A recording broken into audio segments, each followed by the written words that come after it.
The village of Daryapul sat quietly on the banks of a wide, slow-moving river. By day it looked almost ordinary. Mud brick houses, children playing near the fields, the call of roosters echoing through the air.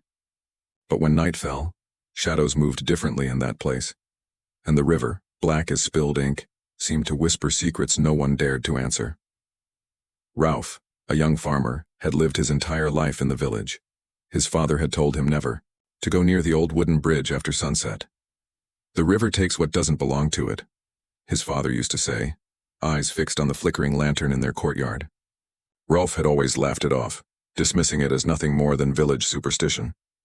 But one humid evening, curiosity gnawed at him harder than fear. That night, as the rest of the village prepared for sleep, Rauf heard something unusual, the sound of someone calling his name. At first it was faint, like a murmur carried by the wind. Then it grew clearer. Rauf.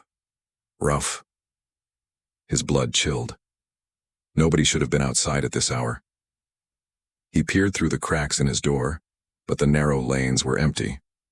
Only the glow of fireflies danced near the fields. He tried to ignore it, but the voice came again, this time from the direction of the bridge.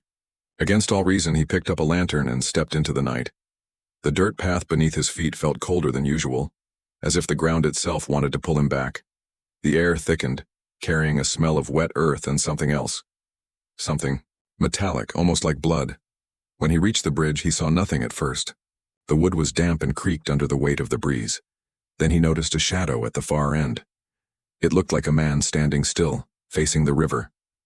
Rauf called out, but the figure didn't answer. Instead, it tilted its head unnaturally, to one side, as though it had heard something else entirely. Rauf's lantern flickered. For the first time in his life, he wanted to run. Yet his legs carried him forward.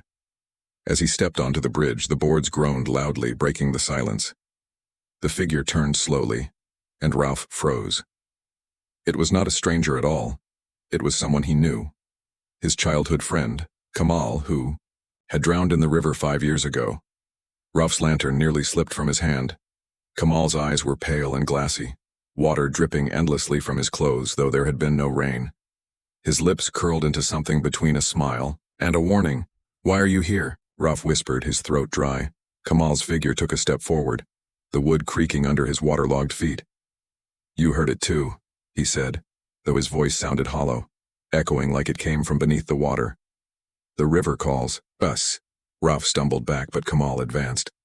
"Don't fight it, Rauf. The river doesn't forget. The river doesn't forgive." Before Rauf could reply, the wind howled, and the lantern blew out. Darkness swallowed the bridge. He dropped to his knees, fumbling to relight it, but by the time the flame returned, the figure was gone. Only droplets of water marked the wooden planks where Kamal had stood. Shaking, Rauf hurried back to the village.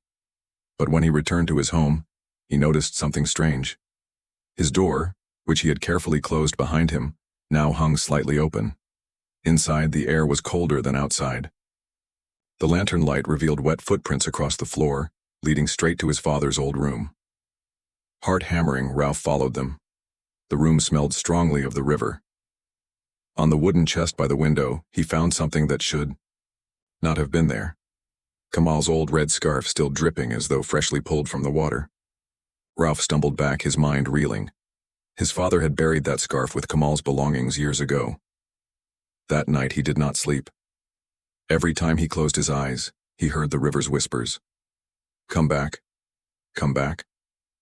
By dawn, he decided to confide in the village elder Baba Sadiq, who was known for knowing the old stories. Baba Sadiq listened quietly as Rauf recounted everything: the voice, the bridge, the ghostly vision of Kamal, the footprints. When Rauf finished, the old man sighed heavily. "The river remembers," he said. "Long ago, when this village was first built, a promise was made. A life must be given to the river every generation, or it will come for its own." Rauf felt the blood drain from his face. "You mean Kamal?" The old man nodded slowly. "Kamal was the offering 5 years ago. But something is wrong. If he has returned, it means the river is not satisfied. And now it calls for another." Rauf's stomach twisted. "Another? Who?" Baba Sadiq's eyes fell heavily upon him. "The one who hears the call." Rauf's heart pounded so hard he thought it might burst. He wanted to deny it, to shout that it wasn't true. But he could not forget the whispering voice calling his name, nor the figure of Kamal dripping on the bridge. The realization struck him cold. The river wanted him. That evening, as the sun bled into the horizon, Rauf stayed inside, clutching the lantern, praying for silence. But silence never came. The voice returned, stronger than before, echoing through the walls of his house. Rauf, the river waits. His hands trembled, the lantern shaking. He tried to shut his ears, but the whisper grew louder, not outside but inside his head. And then, from the window, he saw it. The shadowy figure of Kamal, standing on the bridge again, hand outstretched, beckoning him. Rauf screamed, stumbling back, but when he turned, the wet footprints had already begun to appear across his floor once more. The river was coming to collect its debt, and he could not run forever. The villagers later said they heard cries that night, but none dared step outside.